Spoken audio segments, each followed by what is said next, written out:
አሜሪካ በዓለም ላይ እጅግ ኃያል ወታደራዊ ኃይልና የላቀ ቴክኖሎጂ ቢኖራትም የወሰደችው እያንዳንዱ እርምጃ ራሷን ወደ ማጥፋት እየመራት እንደሆነና መካከለኛው ምስራቅን በቅርቡ ለኢራንና ለእስራኤል አሳልፋ እንደምትሰጥ ፕሮፌሰር ጂያንግ አስገራሚ በሆነው የቼዝ ቦርድ ትንታኔያቸው ያሳዩናል።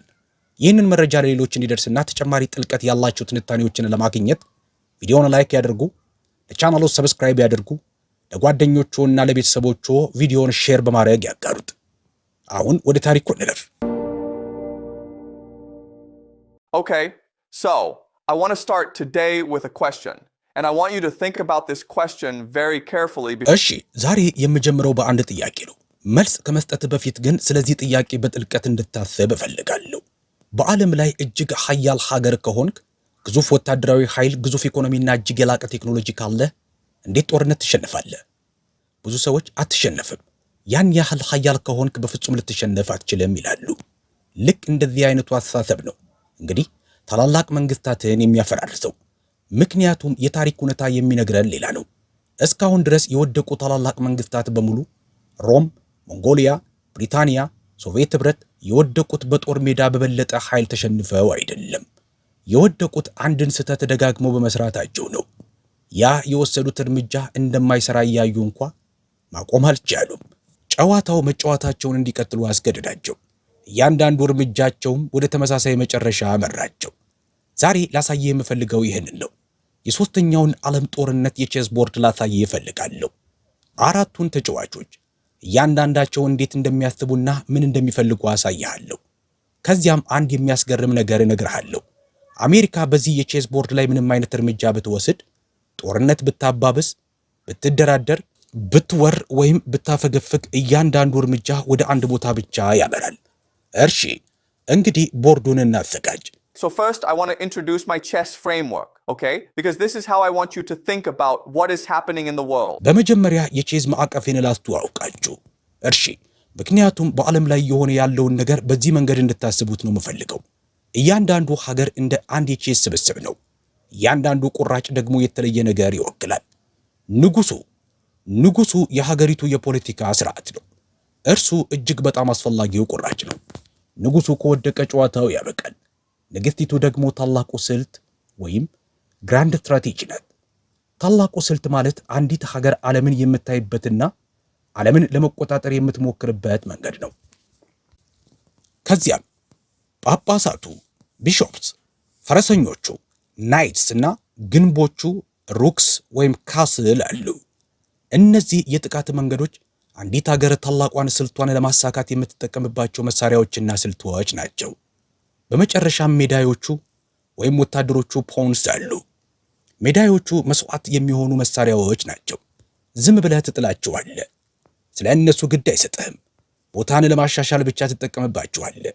ይህ ሐሳብ ግልጽ ነው። እርሺ አሁን ይህንን በቦርድ ላይ ባሉት አራት ዋና ተጫዋቾች ላይ እንተግብረው። The United States, Russia, Iran, and Israel. These are the ዩናይትድ ስቴትስ፣ ሩሲያ፣ ኢራንና እስራኤል ናቸው።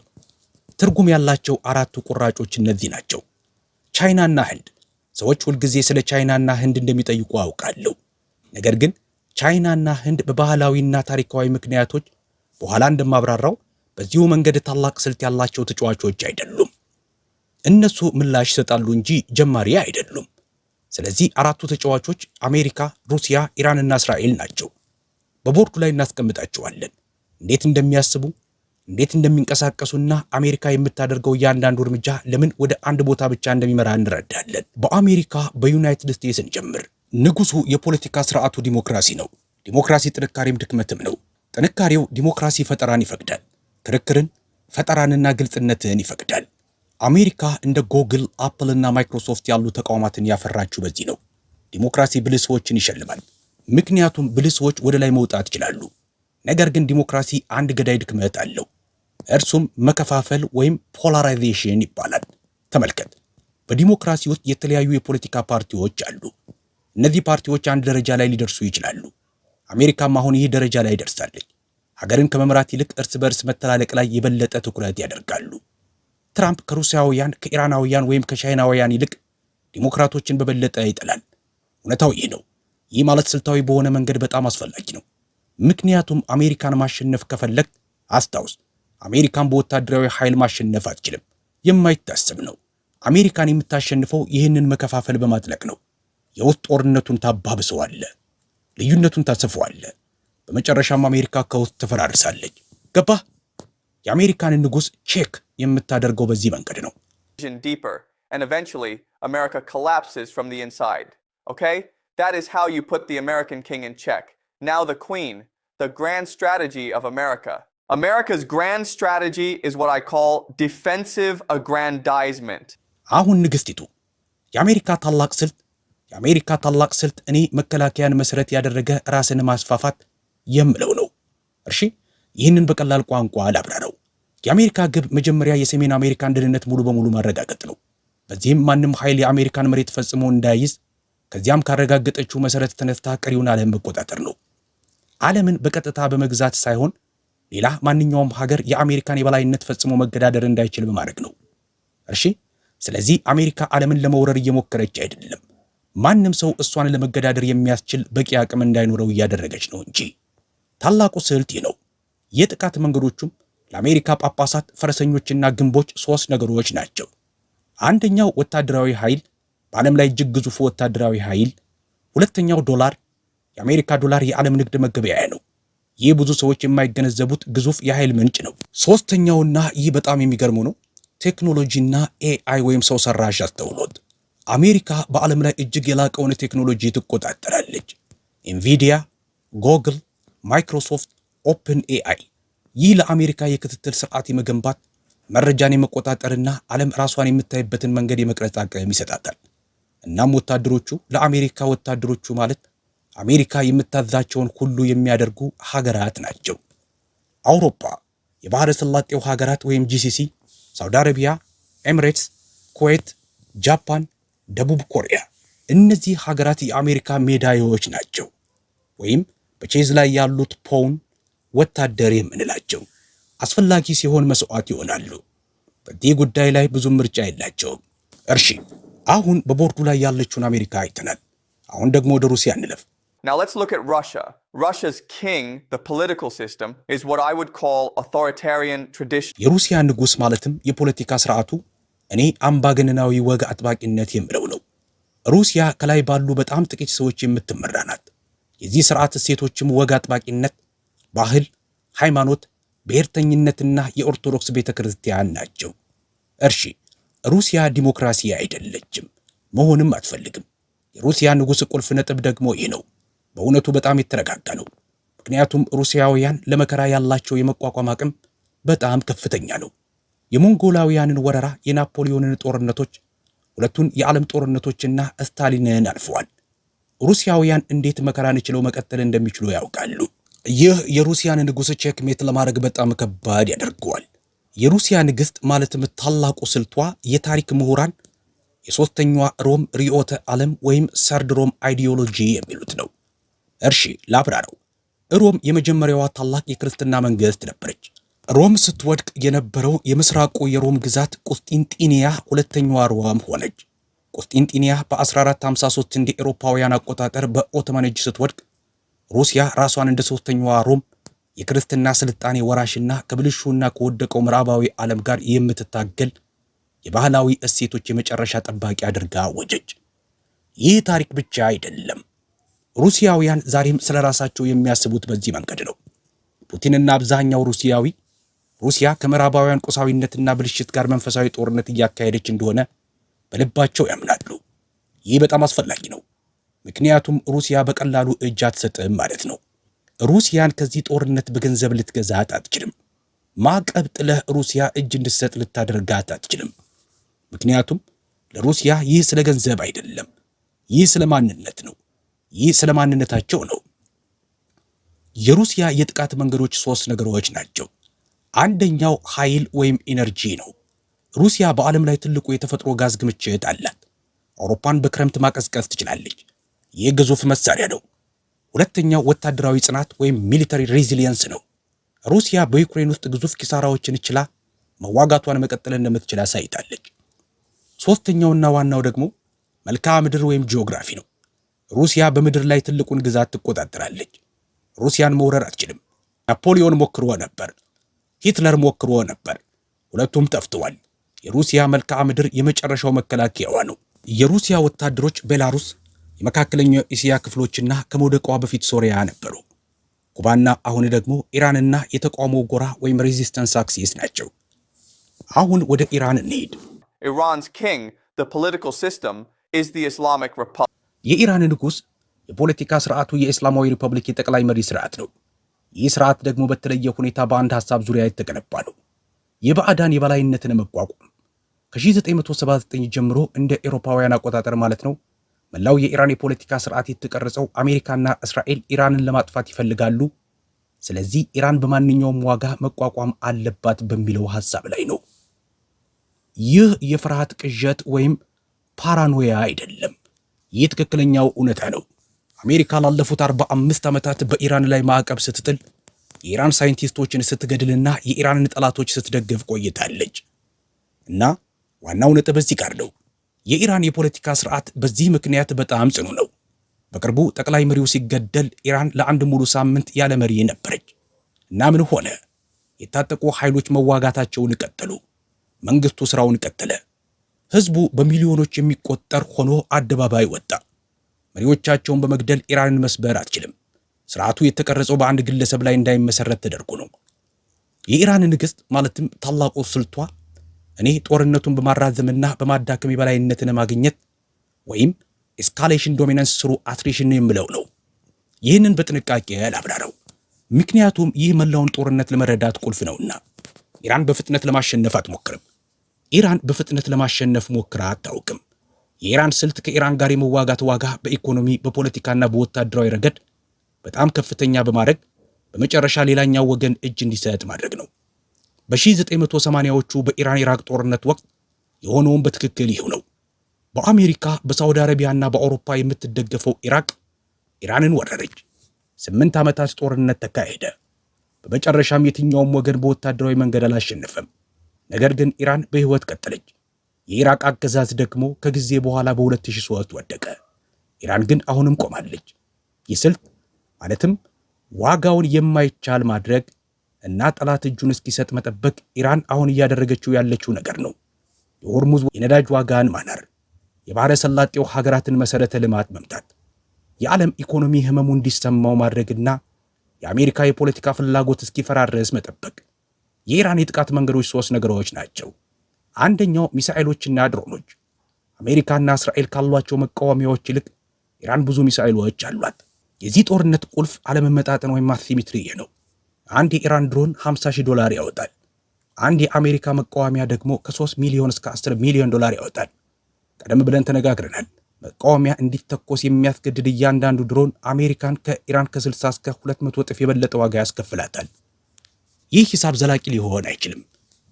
ሁለተኛው የሆርሙዝ ወሽመጥ ወይም ስትሬት ኦፍ ሆርሙዝ ነው። 20% የሚሆነው የዓለም ነዳጅ የሚያልፈው በዚህ 33 ኪሎ ሜትር ስፋት ባለው የውሃ መንገድ ነው። ኢራን በአንድ በኩል ያለውን ዳርቻ ትቆጣጠራለች። ኢራን በሰርጡ ውስጥ ያለን ማንኛውንም ነገር መምታት የሚችሉ ሚሳኤሎችና ድሮኖች አሏት። ሶስተኛው የተቃውሞ ጎራ ወይም ሬዚስተንስ አክሲስ ነው። በሊባኖስ ያለው ሂዝቦላህ፣ በየመን ያሉት ሁቲዎች፣ የኢራቅ ሚሊሻዎች፣ እነዚህ በክልል ውስጥ ያሉ የኢራን የተራዘሙ የጥቃት መንገዶች ናቸው። የኢራን ወታደሮች ወይም በቼዙ ላይ ያሉት ፖን የምንላቸው ወይም ወታደሮች የምንላቸው የሚገርመው የባህረ ሰላጤው ሀገራት ናቸው። ይህ የሆነው ኢራን ስለምትቆጣጠራቸው ሳይሆን እንደ መጫወቻ ወይም ሊቨሬጅ ልትጠቀምባቸው ስለምትችል ነው። ኢራን የሳውዲን የነዳጅ መሰረተ ልማትን በዛተች ቁጥር ሳውዲዎች አሜሪካ እንድትደራደር ጫና ያደርጋሉ። የባህረ ሰላጤው ሀገራትን በአሜሪካ ላይ እንደ ጫና ማሳደሪያ ነጥብ እየተጠቀሙባቸው ነው። አሁን ደግሞ እስራኤል በዚህ ቦርድ ላይ በጣም አስገራሚዋ ተጫዋች ናት። እዚህ ጋር በጣም በጥንቃቄ እንድትከታተሉኝ ይፈልጋሉ። ምክንያቱም አብዛኛው ሰው የእስራኤልን አቋም መሰረታዊ በሆነ መንገድ ይሳሳታል። የእስራኤል ንጉሥ የፖለቲካ ስርዓቷ ብሔርተኛ ዲሞክራሲ ወይም ኢትኖ ናሽናሊስት ዲሞክራሲ ነው። አሁን ደግሞ ይህ ስርዓት የመጨረሻው ጫፍ ላይ ደርሷል። 82% የሚሆኑት እስራኤላውያን አይሁዶች ፍልስጤማውያን ከጋዛ እንዲባረሩ ይደግፋሉ። 66% የሚሆኑት ይህ ጦርነት ለእስራኤል ህልውና ወሳኝ እንደሆነ ያምናሉ። ይህ እጅግ አስደናቂ አንድነት ነው። ይህ አሜሪካ የሌላትና ሊኖራትም የማይችል የፖለቲካ ትስስር ደረጃ ነው። የእስራኤል ንግሥት ወይም ታላቁ ስልቷ ታላቋ እስራኤል ወይም ግሬተር እስራኤል ፕሮጀክት ነው። አሁን አንዳንድ ሰዎች ይህ የሴራ ንድፈ ሐሳብ ወይም ኮንስፓይረሲ ቲዮሪ ነው እንደሚሉ አውቃለሁ፣ ግን አይደለም። ተጽፎ ይገኛል። በእስራኤል ፖለቲከኞችና በሃይማኖት አባቶች በግልጽ ይወያዩበታል። ከአባይ ወንዝ እስከ ኤፍራጥስ ወንዝ ድረስ ያለው መጽሐፍ ቅዱሳዊ ተስፋ መላውን መካከለኛው ምስራቅ መቆጣጠር የእስራኤልን ስልት የሚመራው ይህ ነው። በዚህ ካርታ ላይ በጣም አስፈላጊ የሆነ ነገር ልብ በሉ። ኢራን በውስጡ የለችም። ኢራን የታላቋ እስራኤል አካል አይደለችም። በዚያ ካርታ ላይ ያለው ሶሪያ፣ ሊባኖስ፣ ዮርዳኖስ፣ ኢራቅ፣ ሳውዲ አረቢያና የግብፅ ክፍሎች ናቸው። እነዚህ ሁሉ አሜሪካ በአሁኑ ጊዜ በወታደራዊ ካምፖች የምትቆጣጠራቸው ሀገራት ናቸው። እንግዲህ አብዛኛው ሰው ሙሉ በሙሉ የሚዘነጋው የጨዋታ ቲዮሪ ወይም ጌም ቲዮሪ ግንዛቤ እዚህ ጋር ነው። የእስራኤል ዋና ስልታዊ እንቅፋት ኢራን አይደለችም። የእስራኤል ዋና ስልታዊ እንቅፋት አሜሪካ ናት። ምክንያቱም እስራኤል የምትፈልገው መሬት ማለትም መካከለኛው ምስራቅ በአሜሪካ ወታደራዊ ካምፖች የተያዘ ነው። አሜሪካ በመካከለኛው ምስራቅ እስካለች ድረስ ደግሞ እስራኤል መስፋፋት አትችልም። ስለዚህ ጉዳይ በጣም በጥንቃቄ እንድታስቡ ፈልጋለሁ። አሜሪካ በምትሸንፍበት ጦርነት ውስጥ እንድትገባ ማድረግ በእውነቱ የእስራኤል ስልታዊ ጥቅም ነው። ምክንያቱም አሜሪካ ተሸንፋ ከመካከለኛው ምስራቅ ስታፈገፍግ እስራኤል ያንን ክፍተት ለመሙላት ትገባለች። የእስራኤል የጥቃት መንገዶች 3 ነገሮች ናቸው። አንደኛው የስለላ መረጃ ወይም ኢንተለጀንስ፣ በሺዎች የሚቆጠሩ የሂዝቦላ ተዋጊዎችን የገደለውና ያቆሰለው የሊባኖሱ የፔጀር ኦፕሬሽን፣ በኢራን ውስጥ ያሉት የግድያ መረቦች፣ በክልሉ ውስጥ ያሉ የሞሳድ እንቅስቃሴዎች። እስራኤል በዓለም ላይ እጅግ የላቀ የስለላ ተቋም አላት። ሁለተኛው የአየር ኃይል፣ ሶሪያ ከመውደቋ በፊት እስራኤል ኢራንን በቀጥታ ለመምታት የሚያስችል የአየር ኮሪደር ነበራት። ሶስተኛው በአሜሪካ ውስጥ ያለው ፖለቲካዊ ተጽዕኖ ወይም በሎቢ በለጋሾችና በሚዲያ ተጽዕኖ አማካኝነት የአሜሪካን ፖሊሲ የመቅረጽ አቅም። ይህ የእስራኤል እጅግ ኃያል የጥቃት መንገድ ነው። የእስራኤል ሜዳይ ወይም ደግሞ ወታደር ደግሞ አሜሪካ ናት። ይህን የምለው በጣም አስቤበት ነው። አሜሪካ በእስራኤል ታላቅ ስልት ውስጥ እንደ ሜዳይ ወይም ደግሞ ፓውን እየተጠቀመችባት ነው። ውጊያውን የምታደርገው አሜሪካ ናት። ገንዘቡን የምትወጣው አሜሪካ ናት። ዲፕሎማሲያዊ ዋጋውን የምትከፍለው አሜሪካ ናት። አሜሪካ ስታፈገፍግ ደግሞ እስራኤል ትቀራለች። እርሺ አሁን ቦርዱ ተዘጋጅቷል። 4ቱ ተጫዋቾች ንጉሶቻቸው፣ ንግስቶቻቸው፣ የጥቃት መንገዶቻቸውና ወታደሮቻቸው። አሁን ጨዋታውን እንጫወት። አሜሪካ የምታደርገው እያንዳንዱ እርምጃ ለምን ወደ ተመሳሳይ መጨረሻ እንደሚመራ አላሳያችሁ። እርምጃ 1 Move 1. America escalates the bombing campaign. What happens? Iran activates more underground missile. አሜሪካ የቦምብ ድብደባውን ታባብሳለች። ምን ይከሰታል? ኢራን ተጨማሪ የመሬት ውስጥ የሚሳኤል ካምፖቿን ታንቀሳቅሳለች። የኢራን ጥቃቶች በብዛትና በውጤታማነት ይጨምራሉ። ተጨማሪ መቃወሚያዎች ወይም ኢንተርሴፕተርስ ጥቅም ላይ ይውላሉ። ሂሳቡ ለአሜሪካ እየከፋ ይሄዳል። አሜሪካ መቃወሚያዎቿ ከኢራን በበለጠ ፍጥነት ያልቁባታል። የነዳጅ ዋጋ ይጨምራል። የዓለም ኢኮኖሚ ይረበሻል። የአሜሪካ የፖለቲካ ፍላጎት ይዳከማል። እርምጃ 2 አሜሪካ እግረኛ ጦር ወደ ኢራን ትልካለች። ምን ይከሰታል? ኢራን ለዚህ ለ25 ዓመታት ስትዘጋጅ ቆይታለች። አሜሪካ የማታውቃቸው በተራራዎች ስር ያሉ የመሬት ውስጥ ካምፖች፣ በተለይ ለምድር ጦርነት ተብለው የተሰሩና እስካሁን ጥቅም ላይ ያልዋሉ የመሳሪያ ስርዓቶች። በተመሳሳይ ጊዜ ኢራቅ ጦሯን ወደ ኩዌትና ሳውዲ አረቢያ ታስገባለች። የመን ጉሮሮውን ይጠርጋል። ከደቡብ በኩል ጦሩን ወደ ሳውዲ አረቢያ ያስገባል። የባህረ ሰላጤው ሀገራት ጂሲሲ ወደ ትርምስ ውስጥ ይገባሉ። በባህረ ሰላጤው ያሉ የአሜሪካ ካምፖች ይከበባሉ። የሚሸሽበት ቦታ አይኖርም። እርምጃ 3 አሜሪካ ለመደራደር ትሞክራለች። ምን ይከሰታል? ኢራን እኛ የምንደራደረው የእኛን ቅድመ ሁኔታዎች ስትቀበሉ ብቻ ነው ትላለች። የእኛ ቅድመ ሁኔታዎች ደግሞ በባህረ ሰላጤው ያሉ የአሜሪካ ወታደራዊ ካምፖች መዘጋት አለባቸው። አጋሮቻችን ሂዝቦላህ፣ የመን፣ ፍልስጤማውያንና ኢራቅ በስምምነቱ ውስጥ መካተት አለባቸው። ማዕቀቦች በቋሚነት መነሳት አለባቸው ትላለች። አሜሪካ እነዚህን ቅድመ ሁኔታዎች በፍጹም አንቀበልም ትላለች። ኢራን እንግዲያውስ ውጊያውን እንቀጥላለን ትላለች። ወደ መጀመሪያው ነጥብ እንመለሳለን። እርምጃ 4 አሜሪካ ቻይናና ሩሲያን በኢራን ላይ ጫና እንዲያሳድሩ ለማድረግ ትሞክራለች። ምን ይከሰታል? ቻይና እኛ የኢራንን ነዳጅ በቅናሽ እየገዛን ነው ትላለች። ይህ ጦርነት ለኢራን ከማዕቀብ እፎይታ ሰጥቷታል። ኢኮኖሚያችን እየተጠቀመ ነው። ለምን በኢራን ላይ ጫና እናሳድራለን? ሩሲያ ደግሞ ኢራን አጋራችን ናት ትላለች። ኢራን ከህንድ ውቅያኖስ ጋር የሚያገናኝን የሰሜን ደቡብ የትራንስፖርት ኮሪደር ላይ ትገኛለች። እኛ ኢራን ትፈልገናለች። ታዲያ ለምንድን ነው በኢራን ላይ ጫና የምናሳድረው? አሜሪካ ብቻዋን ናት። እርምጃ 5 አሜሪካ ምንም አታደርግም። በቦምብ ድብደባ ኢራን እስክትፈርስ ትጠብቃለች። ምን ይከሰታል? ኢራን አትፈርስም። ከእያንዳንዱ የቦምብ ድብደባ በኋላ በሚሊዮን የሚቆጠሩ የኢራን ሰዎች ወደ አደባባይ ይወጣሉ። የኢራን የፖለቲካ ስርዓት የተቀረጸው በትክክል እንዲህ አይነቱን ሁኔታ ተቋቁሞ እንዲተርፍ ተደርጎ ነው። አስታውሱ፣ ጠቅላይ መሪው ተገድሎ እንኳን ኢራን ያለ መሪ ለአንድ ሙሉ ሳምንት ውጊያዋን ቀጥላለች። ኢራንን በቦምብ ደብድበህ እጅ እንዲሰጡ ማድረግ አትችልም።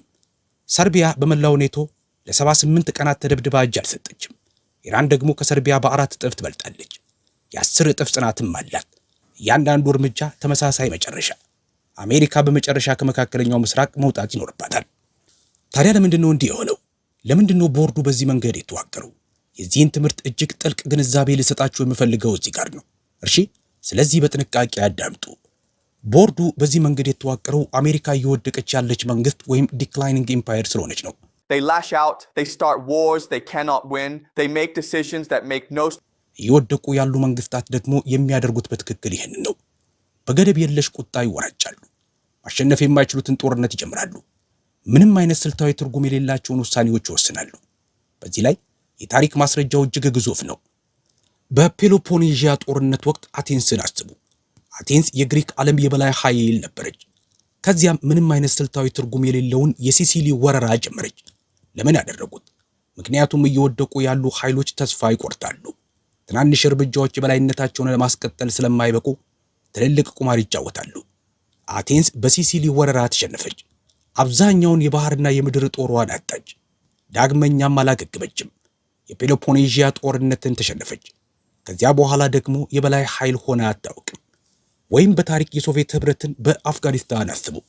ሶቪየት ህብረት በ1979 እንደ አውሮፓውያን አቆጣጠር በአፍጋኒስታን ላይ የጀመረችው ወረራ ስልታዊ ትርጉሙ በጣም ውስን ነበር። የ10 ዓመት ጦርነት፣ 1 ሚሊዮን አፍጋኒስታናውያን ሞቱ። 15000 የሶቪየት ወታደሮች ሞቱ። የሶቪየት ኢኮኖሚም ደረቀ። ከአፍጋኒስታን በወጣች በ2 ዓመት ውስጥ ደግሞ ሶቪየት ህብረት ሙሉ በሙሉ ፈረሰች። አሜሪካ በኢራን ላይ የተከተለች ያለችው በትክክል ይህንኑ መንገድ ነው። ቀድሞውንም በመውደቅ ላይ ያለ መንግስት ሊቆጣጠረው በማይችለው ሀገር ላይ በመወራጨት ራሱን በገንዘብ፣ በፖለቲካ፣ በወታደራዊና በዲፕሎማሲያዊ ረገድ እያደማ ይገኛል። ቀሪው ዓለም ደግሞ ይህንን እየታዘበ ከአሜሪካ በኋላ ለሚመጣው ዓለም ራሱን እያዘጋጀ ነው።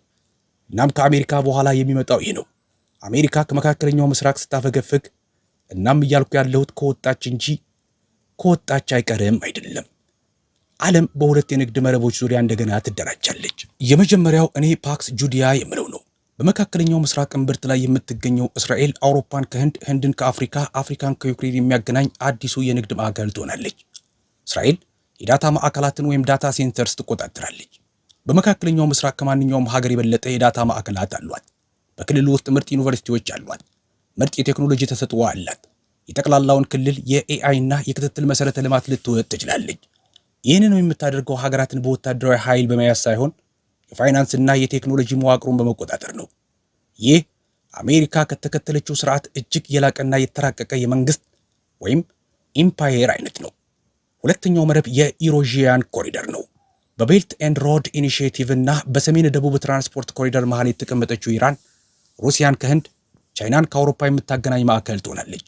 በእስያና በአውሮፓ መካከል የሚንቀሳቀስ እያንዳንዱ መርከብ፣ እያንዳንዱ ባቡር፣ እያንዳንዱ የነዳጅና የጋዝ ጭነት በኢራን ውስጥ ወይም ዙሪያ ያልፋል። ኢራን ቀረጥ ትሰበስባለች። የኢራን ኢኮኖሚ በቻይናና በሩሲያ የመሰረተ ልማት ኢንቨስትመንት እንደገና ይገነባል። አሜሪካ ለ45 ዓመታት የጣለችው የኢራን ማዕቀብ ይጠፋል። የሚነሳውን በድርድር ሳይሆን በመሬት ላይ ባለው ተጨባጭ ሁኔታ ነው። እናም አብዛኛውን ሰው የሚያስደነግጠው ነገር ይህ ነው። እነዚህ ሁለት መረቦች ማለትም ፓክስ ጁዲያና የኢሮዥያን ኮሪደር የግድ ጠላት መሆን የለባቸው። ይህንን ቀደም ብዬ ተናግሬያለሁ። አሁንም ደግሜ ደጋግሜ እናገረዋለሁ። ሀያላን እርስ በርሳቸው ይከባበራሉ፣ ደካሞችን ደግሞ ያድናሉ። ኢራንና እስራኤል ዛሬ የርዕዮተ ዓለም ጠላቶች ናቸው። ነገር ግን አስታውሱ፣ ጂኦፖለቲካ ስለ ርዕዮተ ዓለም አይደለም። ጂኦፖለቲካ ስለ የግል ጥቅም ነው። ኢራንና እስራኤል ሁለቱም ጠንካራ መሆናቸውን ካረጋገጡ፣ አሜሪካና የባህረ ሰላጤው ሀገራት ወይም ጂሲሲ ደግሞ ደካማ መሆናቸውን ካሳዩ፣ በመጨረሻ ኢራንና እስራኤል አብሮ ለመኖርና መካከለኛው ምስራቅን በመካከላቸው ለመከፋፈል የሚያስችል መንገድ ያገኛሉ። ይህ ትንቢት አይደለም። ይህ የጨዋታ ቲዮሪ ነው። በታሪክ ውስጥ ጠንካራ ተጫዋቾች ሁልጊዜ የሚያደርጉት ይህንን ነው። አሁን ደግሞ የሶስተኛውን የዓለም ጦርነት የቼስ ቦርድ በግልጽ እንድታዩት ሁሉንም ነገር ላጠቃለው። የሶስተኛው ዓለም ጦርነት አንድ ጦርነት አይደለም። እርሱ 3 በአንድ ጊዜ የሚካሄዱ ጦርነቶች ናቸው። መጀመሪያ ዩክሬን አለች። በዚያም ኔቶና ሩሲያ እርስ በርስ እየተዋጉ ነው። አሜሪካ ደግሞ ኔቶን ትቆጣጠራለች። ይህ አሜሪካ ከሩሲያ ጋር የምታደርገው ጦርነት ነው። ሁለተኛው ኢራን ናት። አሜሪካና እስራኤል ኢራንን እያጠቁና እጅ እንድትሰጥ እያስገደዷት ነው። ይህ አሜሪካ ከተቃውሞ ጎራ ጋር የምታደርገው ጦርነት ነው። ሶስተኛው ደግሞ አብዛኛው ሰው ፈጽሞ የማይናገርለት ኩባ አለች። አሜሪካ ኩባ እንድትፈርስ በማሰብ ለ60 ዓመታት ማዕቀብ ስትጥልባትና ስትከባት ቆይታለች። ሩሲያ ደግሞ በዝምታ ኩባን ስትደግፍ ቆይታለች። ይህ ሶስተኛው የፕሮክሲ ጦርነት ግንባር ሲሆን ሶስቱም ጦርነቶች የተሳሰሩ ናቸው። ምክንያቱም ሁሉም ስለ አንድ ጥያቄ ነው። ዩሬዥያን የሚቆጣጠረው ማን ነው?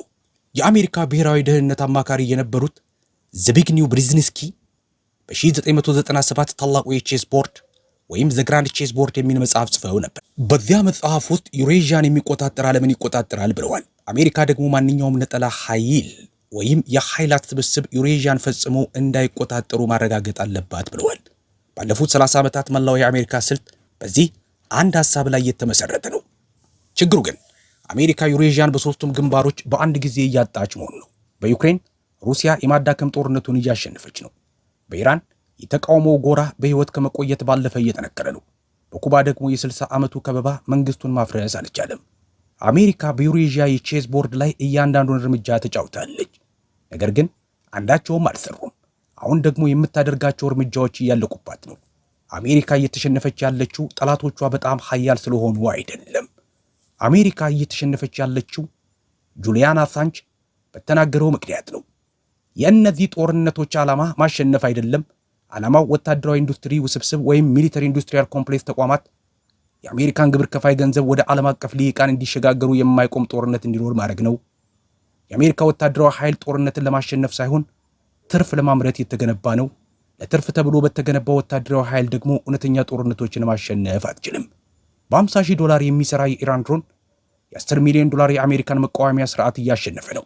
በወር $500 የሚያገኝ የተቃውሞ ተዋጊ በዓመት $900 ቢሊዮን የሚያወጣውን ወታደራዊ ኃይል እያደማ ነው። የመንግስት ሂሳብ እውነተኛ ሂሳብ አሜሪካ ይህንን መቀጠል አትችልም ይላል። ለ20 ዓመት አይደለም ለ10 ዓመትም ቢሆን አትችልም።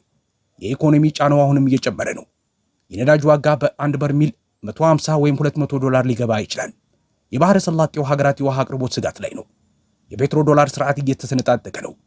በባህረ ሰላጤው ሀገራት ኢንቨስትመንት ላይ ተመስርቶ በአሜሪካ የአክሲዮን ገበያ ውስጥ የሚንቀሳቀሰው የኤአይ አረፋ ወይም ኤአይ በብል እየተናወጠ ነው። ታዲያ ይህ ለእናንተ ምን ማለት ነው? ከዛሬው ትምህርት ምን መረዳት አለባችሁ? እንድታስታውሷቸው የምፈልጋቸው 3 ነገሮች አሉ። አንደኛ፣ የሶስተኛው ዓለም ጦርነት በሁለት ታላላቅ ኃይላት መካከል የሚደረግ የተለመደ ጦርነት አይደለም። እርሱ ብዙ ተጫዋቾችና ብዙ ግንባሮች ያሉበት ባለ ብዙ ዋልታ ወይም መልታይፖላር ግጭት ነው። ግልጽ አሸናፊ የለውም። አሸናፊው እጅግ የተረጋጋ የፖለቲካ ስርዓት፣ የሚሰራ ኢኮኖሚና ወጥ የሆነ ታላቅ ስልት ይዞ የሚተርፈው ወገን ነው። በአሁኑ ጊዜ ያ ወገን አሜሪካ አይደለችም። ሁለተኛው፣ በማንኛውም የቼዝ ጨዋታ ውስጥ እጅግ አደገኛው እርምጃ ደፋር ጥቃት አይደለም። እርሱ ደፋር የሚመስል ግን ወጥመድ ውስጥ የሚከትህ እርምጃ ነው። አሜሪካ ኢራንን ማጥቃቷ ደፋር እርምጃ ይመስላል፣ ጥንካሬ ይመስላል። ነገር ግን በእውነቱ አሜሪካ በቦርዱ ላይ ወጥመድ ውስጥ የሚከታት እርምጃ ነው። ምክንያቱም አሁን አሜሪካ ደካማ ሳትመስል መውጣት አትችልም፣ ሳትደማ ደግሞ መቆየት አትችልም። ወጥመድ ነው። አሜሪካም እግሯን አስገብታለች። ሶስተኛ፣ ታሪክ በጣም ኃያል ለሆነው ተጫዋች ሽልማት አይሰጥም። ታሪክ ሽልማት የሚሰጠው በጣም ታጋሽ ለሆነው ተጫዋች ነው።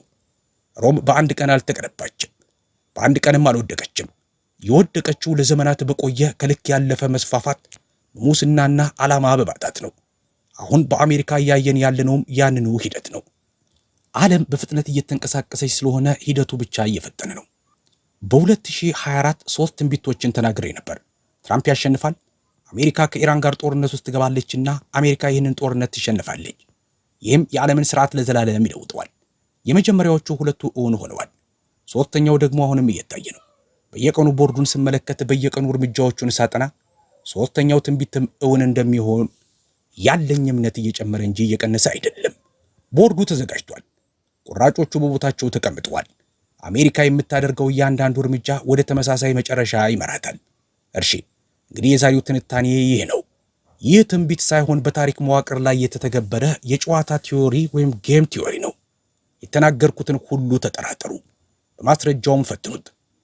ትንበያዊ ታሪክ ማለት ይህ ነው።